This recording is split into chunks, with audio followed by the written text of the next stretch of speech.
Well, hi, everybody. It's a dog here on a Monday, July 23rd, 2012, with another edition of Weber on Sports. Hope you had a nice weekend. How about that thunder and rain this morning, baby? Around 5 bells, 5 a.m. The dog could not get back to sleep. Hope you had a nice weekend, everybody. Well, the Joe Pa Penn State saga continues.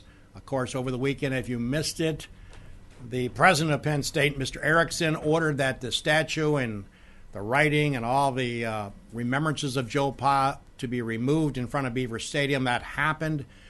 Joe Pa's statue now has been moved to an undisclosed location. I support that decision. I agree with it. And oh, by the way, if you can find out where the Joe Pa statue has gone to, you'll also find Jimmy Hoffa as well. And by the way, at 9 o'clock this morning, Mark Emmerick, the president of the NCAA, handed down some severe penalties. Just to update you, a 4-year postseason ban, no bowl opportunities for Penn State for the next 4 years, a loss of 20 scholarships for the next 4 years for the Penn State program. That will definitely hurt. Also, a $60 million sanction against the university. Wow. And another wow.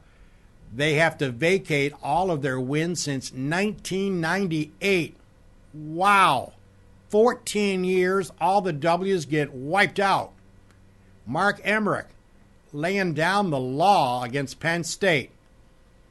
Pretty impressive. I guess I can't say that I feel sorry for Penn State one iota. They had it coming.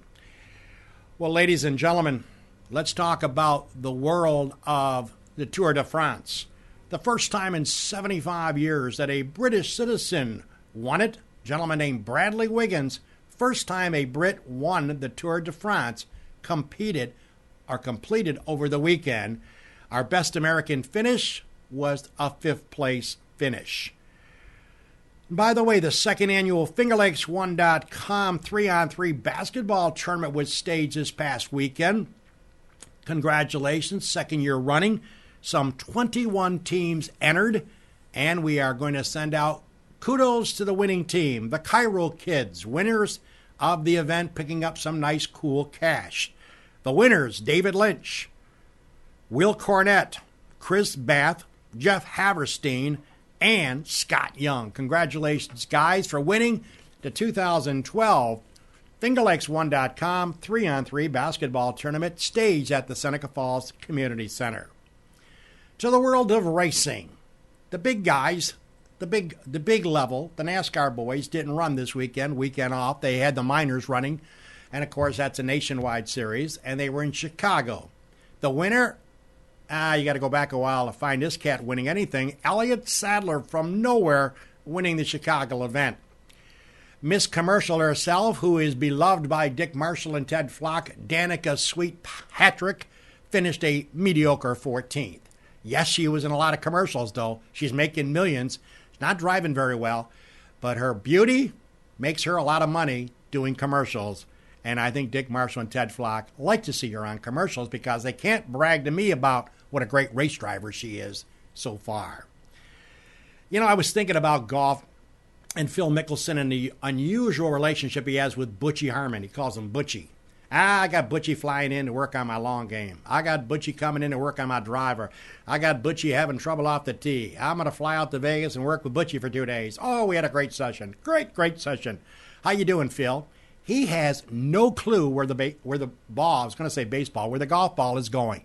It always goes this way or this way. Hardly ever goes straight. Amazing. Now, he's been with Butch Harmon for many, many years. And, of course, Butch Harmon has a lot of other studs on the PGA Tour that he works with. But I kind of think, just a personal comment, that it might be time for Butchie Harmon to be fired by Phil Mickelson and try a new coach. Because Phil Mickelson looked horrible with his long game, and he's looked horrible for most of the year off the tee. And even at the British Open, he only played 2 rounds. He missed a cut by some 8 shots. When he hit a 3-iron or a 4-iron just to lay up, he hit that 20 yards left, 20 yards right into the deep rough. So you wonder why Phil Mickelson continues to have Butch Harmon, as he calls him, Butchie, as his coach. I'd get anybody but Butch Harmon if I was hitting the ball like Phil Mickelson. Well, the British Open. You know, Adam Scott was on his way to grab the claret jug for 2012. 4-shot lead with about, 4 holes to go? Or actually a 3-shot lead with 4 to play. He hits a big drive on 15. I go to Tops to get a loaf of French bread because we're having chili last night. I come home, and guess who's picking up the claret jug? Adam Scott. Nope, wrong. Ernie Els. What? Adam proceeds to bogey 15, bogey 16, bogey 17, and bogey 18, the collapse of the century. 32-year youngin' named Adam Scott, in my judgment, will never recover from that collapse. That'll be a scar that he will have for the rest of his life. Ernie Els, surprise, surprise, wins the 2012 British Open. Brad Jones is no doubt happy. Brad has the ability and the moxie to have not just one major winner this year. He also had Bubba Watson in the Masters. So Brad Jones smiling, not with his golf game, but smiling with his fantasy picks. Way to go, Buford. Well, ladies and gentlemen, the Yankees lose 4 to Oakland. I was shell-shocked to see that Sabathia could not hold a 4-0 lead. Man, oh man, was I shocked. But before you start thinking the Yankees are in trouble, give it up. They're not in trouble. Because as of broadcast time this morning, excuse me, they have a 6-game lead in the loss column over Baltimore. With 67 games to go, the only column I want you to look at in the paper from now on is the loss column. You can make up W's because if you get rained out and you got a few more games to play, you can always win those. But you cannot change the L side, which is losses. You can't change those. Those are etched in cement. They have a 6-game lead in the loss column, the only important column you need to look at in baseball, over Baltimore. Do you really think Baltimore is going to pass the Yankees? Not. They have a 9-game lead in the loss column against Tampa and Toronto. Goodbye. And they have a 10-game lead over Brad Jones's Boston Red Sox. Goodbye. So yes, the Yankees stumbled against Oakland, losing 4 straight. First time since 2002 that they got swept by the Oakland A's. Not to worry. They had a nice padding. They're fine. What isn't fine is those Mets or Mutts. Oh, my God. A Major League Baseball team out of Citi Field in New York playing like the minor leagues that they should be. They are one horrible, horrible franchise. Put a fork in them. Adios, amigo. They've lost 9 out of 10 since the All-Star break. They have the worst bullpen in all of baseball with an ERA of about 5.5. Goodbye. I'm telling you, folks, now we got 2-time Cy Young Award winner Johan Santana. What's his ERA in his last 3 starts? Can you say 13.5? He's given up 6 runs or more in his last 3 starts. ERA 13.5. All of a sudden, oops, got a sore ankle. Yeah, right. So now he's on the DL for 15 days. Wasn't that a convenient sore ankle? So the Mutts are just a joke. And I love this cat. I love this Bautista guy, Miguel Bautista. They interviewed him at a post-game of one of their losses a few nights ago. What's he say? We're a better team than the Washington Nationals. Really? Matter of fact, we're a better team than most teams in baseball. Really? Where are you playing, Bautista? Argentina, Mexico? Where are you playing? Are you stupid? You got to be the biggest idiot in the world to make comments like that. I'm not so sure you could beat Cooperstown in the Perfect Game Collegiate Baseball League. Give me a break. And then they got a reliever named Ramon Ramirez. Ramon. He gives up 5 runs in the 12th inning to the Dodgers, allowing the Dodgers to sweep that worthless team yesterday. Guess what? RR. Rotten reliever. Give me a break. These guys are clowns. Bobby Parnell. Out of the bullpen. Bobby Parnell did something I never thought would happen. He changed his name on the weekend from Bobby Parnell to Bobby Blown Save. Come on, folks. This team is a freaking joke. They don't belong in the hunt. And oh, by the way, they are just ridiculous and so inept that I almost want to get Channel 46 off my Time Warner TV set. That's how bad they are. And the dog is doing something which I very seldom do. I'm announcing today that the Mets are dead. They're not going to make the playoffs. I don't care if you have a second wild card or a third wild card. They are adios, amigo, dead. New York Mets. Fork. Dog. Fork. See ya. They're dead. Adios, Mets. They are ridiculous. You're checking out Weber on Sports. Get me excited. Here on a Monday. Let's hear from our great sponsors that make this show possible. We'll be right back.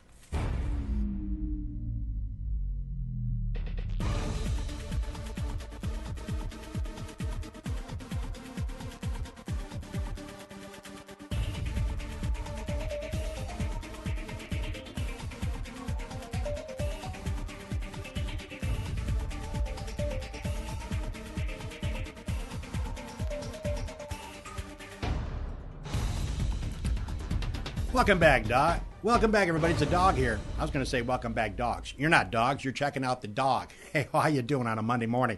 Hey, good story by Greg McNell of the Finger Lakes Times on Mike Steckus Jr. over the weekend.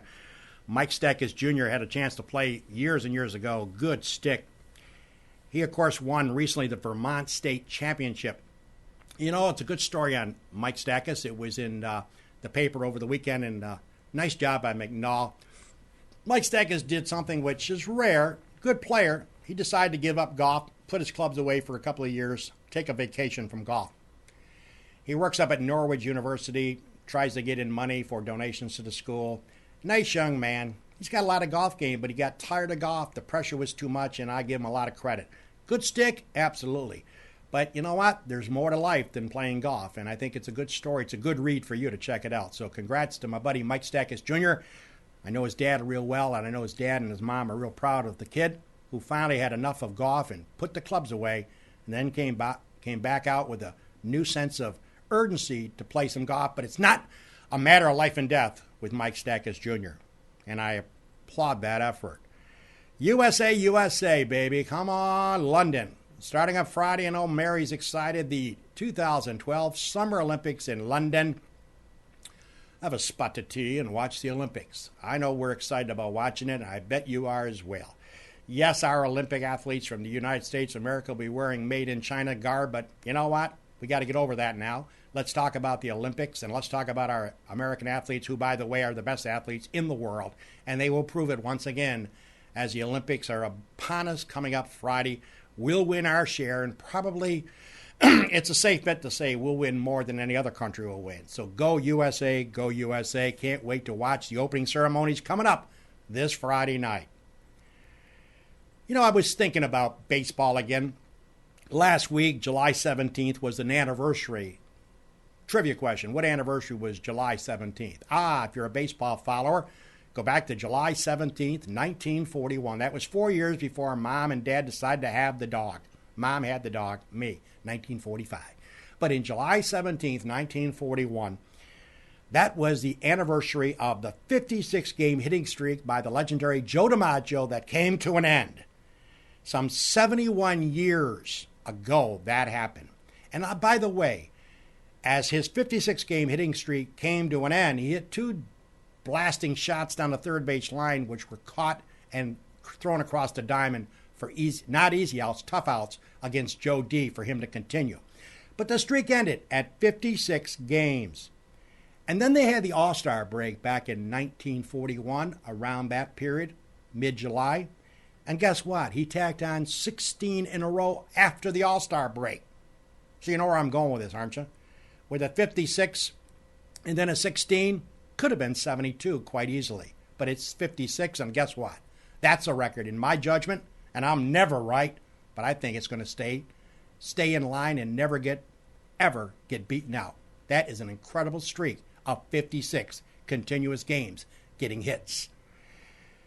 Well, the Geneva City Golf Championship started their action over the weekend at broadcast time of this show. They started their first round of 16 in the championship flight. Of course, you got some outstanding players, the McDermotts of the world, the Matt DeJohns of the world, some outstanding players competing for the 2012. Young Matt DeJohn going for 3 in a row. And, of course, we'll have much more on this on the Dog and Paulie coming up on Wednesday. Kudos to my buddy, Finger Lakes Times executive Alan Brigno, who hung in tough, needed an 80 to qualify. My buddy Alan shoots an 83, misses it by 3 shots. Alan, of course, involved heavily with the paper and no doubt his family, and having an ice cream cone when he has a few extra minutes. Misses it by 3, but Alan, you got game, baby. Try again.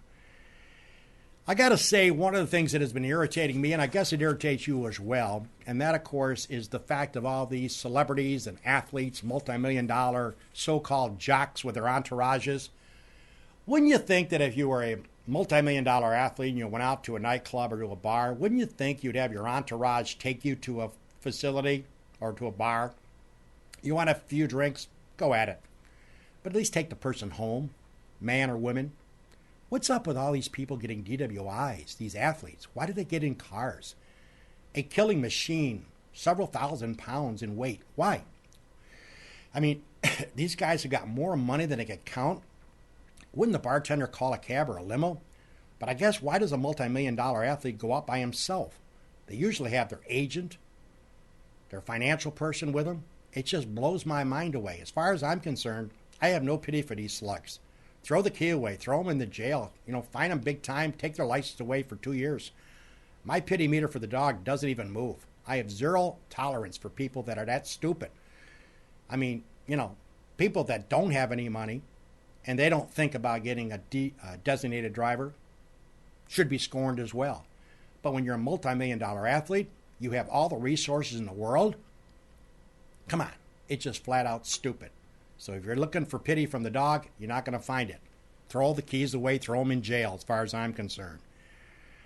Well, let's talk about the Newark Pilots. They are like a mass unit. I was talking to Bobby Ullman, going back and forth with emails over the weekend.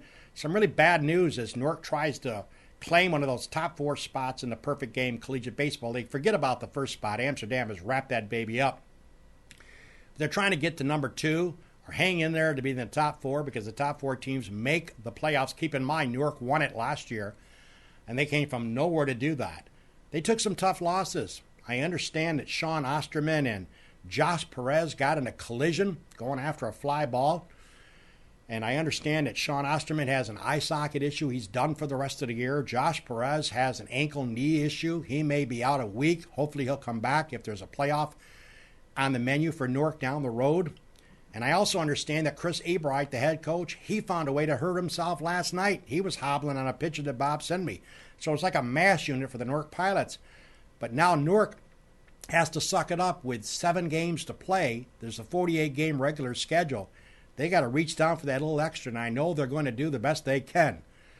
And you know what? They're scheduled this week. They're off tonight. The All-Star game is tomorrow night in Amsterdam, and we're happy to report that Joe Landy, Ben Bostic, Brent Langston, Mark Scott, and Chris Rogers all made it for Newark, so good luck to these young men down at Amsterdam. I'm sure it's going to be quite an experience being selected to the 2012 All-Star game, which will be played in Amsterdam tomorrow night, game time 7. Well, I think it's between Oneonta and Newark for that final spot. I think you keep an eye on the Perfect Game Collegiate Baseball League. Yes, you track Newark daily. And I don't have to worry about how they did because I always get an email from my man Bob Ullman, which I want to keep him coming with me. But Oneonta, I think, is the only one I think that can scare Newark. So it's Oneonta and Newark in my judgment as we go down the stretch. By the way, myself and Mary might get over there Wednesday night and check out one of their home games.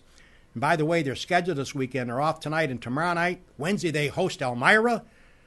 Then they host Albany on Thursday. They host Watertown on Friday. And Saturday, they're at Cooperstown. And Sunday, they host Elmira. And FingerLakes1.com will be there broadcasting, webcasting that game live. Myself, Brendan Harrington, Chris Marquardt, Jimmy Sonacropi, and my buddy, Mr. Cameraman there, Jeremy Hunt, will be on the scene this coming Sunday night for our final regular season game. We committed to an 8-game package, and that will be our 8th and final regular season game. As far as us doing playoff games, stay tuned for more details if that becomes a possibility in a week or two.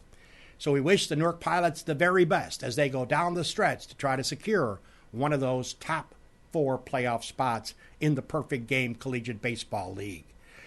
Well, I'm getting excited about training camps getting ready for, are you ready to play some football? As the NFL is nearly upon us, as teams will spread out across the country to get themselves ready. Before you know it, early September, the real season begins. I don't know about you, but I'm getting pumped. Well, I'm getting pumped for the Dog and Paulie show. We have no guest schedule for Wednesday. We're going to talk about a multitude of issues. We'll talk about the Geneva City Golf Championship. We'll update you on the Newark Pilots and a host of other topics, including Joe Pa and the statue and those severe penalties that were handed down this morning by Mark Emmerich, the president of the NCAA.